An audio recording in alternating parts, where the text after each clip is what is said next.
पुणे की गलियां उस रात अजीब तरह से खामोश थीं। आधी रात होने वाली थी और शनिवार वाला किला अपनी विशाल पत्थर की दीवारों के साथ अंधेरे आसमान के नीचे किसी सोए हुए दैत्य की तरह खड़ा था।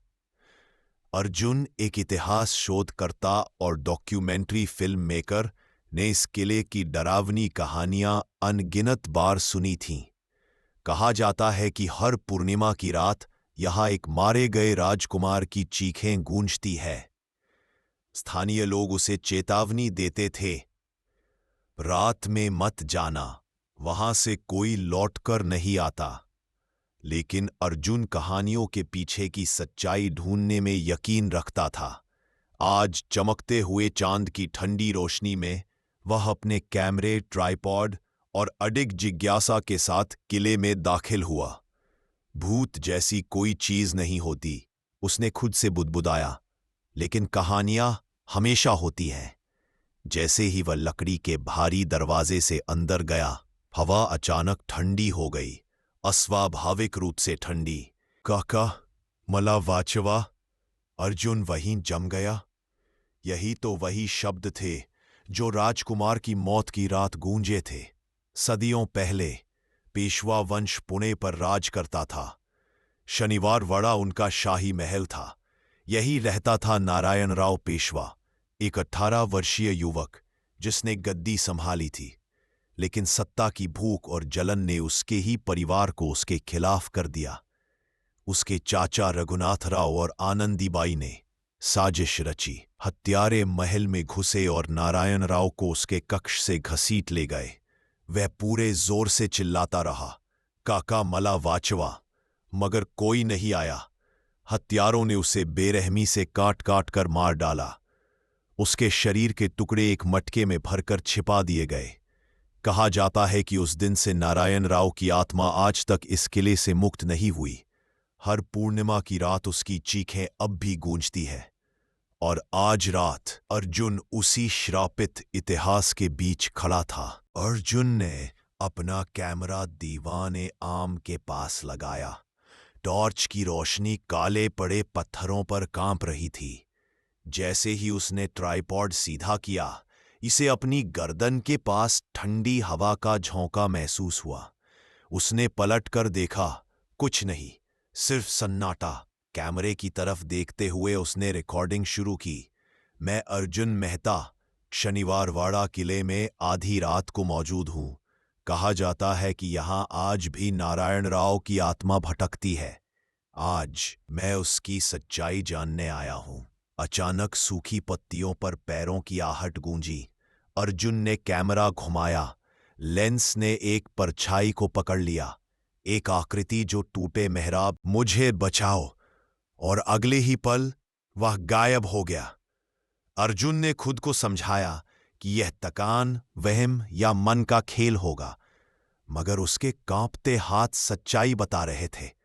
उसने कैमरे में फुटेज देखा। स्क्रीन पर धुंधली सी छवि थी, एक आकृति, फैला हुआ हाथ और एक विकृत बाल चेहरा। ये सच है। उसकी सांसें तेज हो गईं।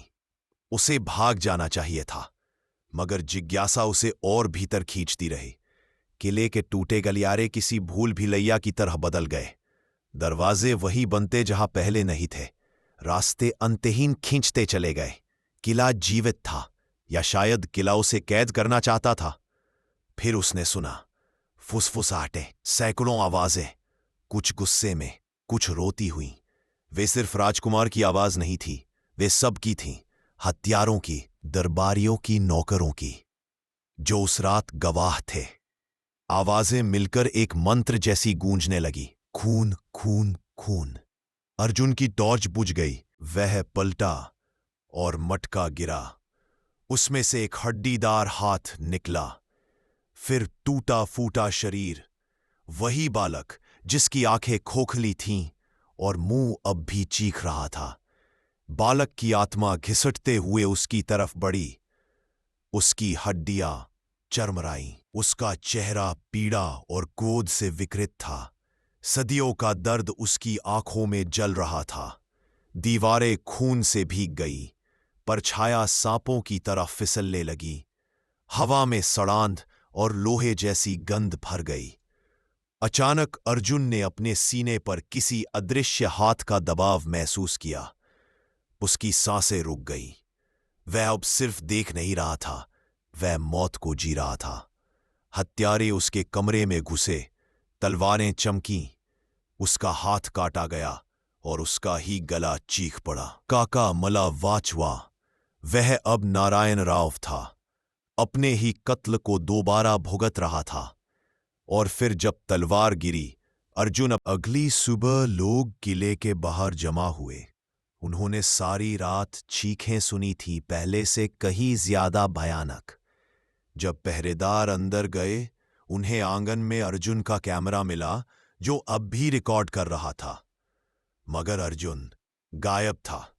फुटेज में उसका डरा हुआ चेहरा, उसकी चीखें और अंत में उसका शरीर झटके खाता हुआ दिखा जब परछाइयां उसे घेर लेती है।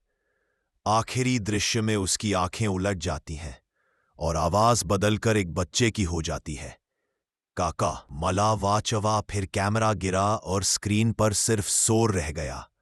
अर्जुन कभी नहीं मिला। मगर उस रात के बाद शनिवार वाड़ा की चीखें और तेज हो गईं। अब वहां सिर्फ एक बच्चे की नहीं, बल्कि एक दूसरी गहरी चीख भी गूंजती है। दो आत्माएं, दो खोई हुई चीखें। और जो भी पूर्णिमा की रात उस किले में जाता है, उन्हें दोनों की आवाज सुनाई देती है।